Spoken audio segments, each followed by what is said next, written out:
आज की क्लास में आप सभी का सादर स्वागत है। मैं जनक साहू, व्याख्याता भौतिक शास्त्र। आज की क्लास में हम स्वप्रेरण का प्रायोगिक प्रदर्शन और स्वप्रेरकत्व को विस्तार से चित्र की सहायता से समझेंगे। सबसे पहले हम जानते हैं स्वप्रेरण। जब किसी कुंडली में बहने वाली धारा के मान में परिवर्तन किया जाता है तो उसी कुंडली से संबद्ध चुंबकीय फ्लक्स में परिवर्तन हो जाता है, जिसके कारण उस कुंडली में प्रेरित धारा बहने लगती है। इस घटना को हम कुंडली का स्वप्रेरण कहते हैं।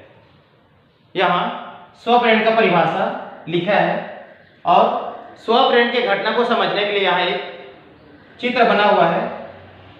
इस चित्र में सबसे पहले आप देख रहे हैं कुंडली है, कुंडली कैपिटल एल है। इस कुंडली एल को बनाने के लिए हम एक लोहे का टुकड़ा लेंगे और इस लोहे के टुकड़े में तांबे की विद्युत रोधी तार को इस प्रकार से लपेट देंगे। एक लोहे का टुकड़ा लेंगे और इस लोहे के टुकड़े में तांबे की विद्युत रोधी तार को लपेटकर कुंडली का निर्माण करेंगे। इसके बाद आप आगे देख रहे हैं चित्र में, इस कुंडली के साथ एक सेल ई, परिवर्ती प्रतिरोध RH और दाब कुंजी K, ये तीनों ही कुंडली के साथ श्रेणी क्रम में जुड़ा हुआ है। साथ साथ यहाँ एक बल्ब कुंडली के साथ समांतर क्रम में जुड़ा हुआ है। जैसे हम दाब कुंजी K को दबाते हैं, हमारा जो बल्ब है, यहाँ जो बल्ब लगा है, ये बहुत कम रोशनी या मंद रोशनी के साथ जलने लगती है। उसके पश्चात जब दाब कुंजी को यहाँ से हटा देते हैं तो बल्ब तीव्र या तेज लाइट्स से जलकर तुरंत बुझ जाता है। यह स्वप्रेरण के कारण होता है, क्योंकि जैसे ही इस परिपथ को हम भंग कर देते हैं, यहाँ चुंबकीय फ्लक्स में बहुत कम परिवर्तन होता है। चुंबकीय फ्लक्स का मान बहुत कम हो जाता है, जिस कारण मुख्य धारा के दिशा में प्रबल धारा प्रेरित हो जाता है और बल्ब तेज गति से जलकर तुरंत बुझ जाता है। इस घटना को हम कुंडली का स्वप्रेरण कहते हैं। इसके पश्चात हमारा अगला टॉपिक है स्वप्रेरकत्व। तो कुंडली से बद्ध चुंबकीय फ्लक्स उस परिपथ में बहने वाली धारा के अनुक्रमानुपाती होती है। कुंडली से बद्ध चुंबकीय फ्लक्स धारा के अनुक्रमानुपाती होती है। इसके लिए हम व्यंजक प्राप्त करेंगे।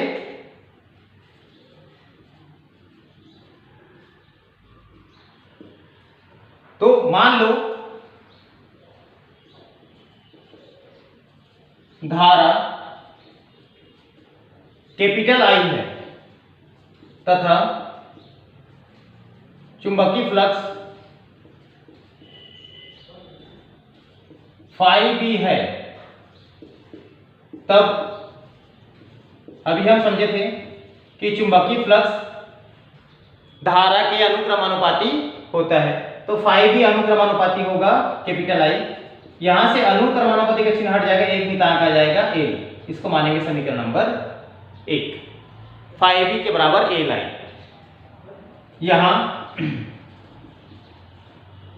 यहां कैपिटल L एक अनुपातिक नियतांक है, अनुपातिक नियतांक है, जिसे कुंडली का स्वप्रेरकत्व कहते हैं, जिसे कुंडली का स्वप्रेरकत्व कहते हैं। और इसका मात्रक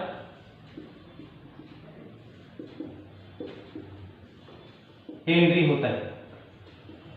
स्वप्रेरकत्व का मात्रक हेनरी होता है। ये बोर्ड एग्जाम में 1 नंबर के लिए पूछा जाता है कि प्रेरकत्व का मात्रक क्या होता है, तो स्वप्रेरकत्व का मात्रक हेनरी होता है। अब यहाँ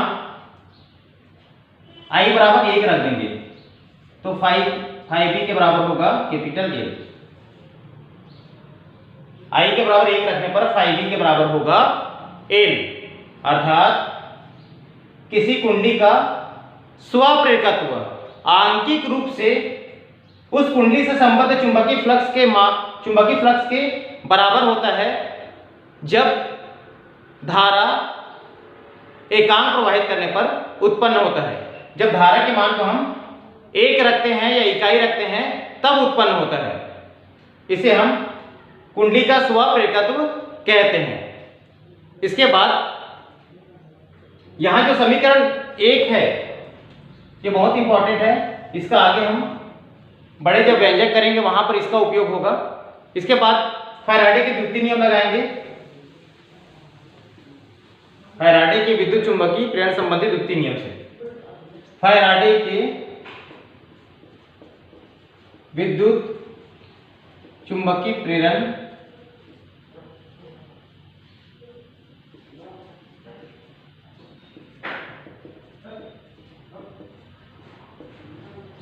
द्वितीय नियम से तो हम लोग जानते हैं यहां द्वितीय नियम को विद्युत वाहक बल एप्सिलॉन इक्वल टू होता है minus d phi b upon d t. अभी हम फाई बी का मान निकाले थे, इसको रख देंगे तो minus D upon d T. ये होगा एल आई, एल बाहर निकल जाएगा और ये होगा D I upon d T. ये भी एक सूत्र है, ये भी आगे बड़े मैथमेटिकल प्रश्न करने में यूज होगा। इस सूत्र में अगर हम D I upon d T के बराबर 1 रख देते हैं तो ये बचेगा एप्सिलॉन के बराबर माइनस एल। यहां D I upon d T के बराबर 1 रख दिया तो एप्सिलॉन के बराबर हो गया माइनस एल।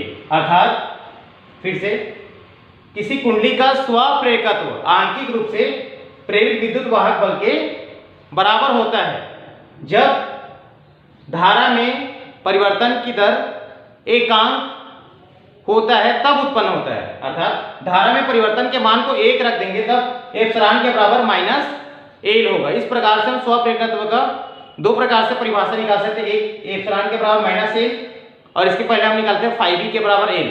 दोनों ही स्वप्रेरकत्व का परिभाषा है।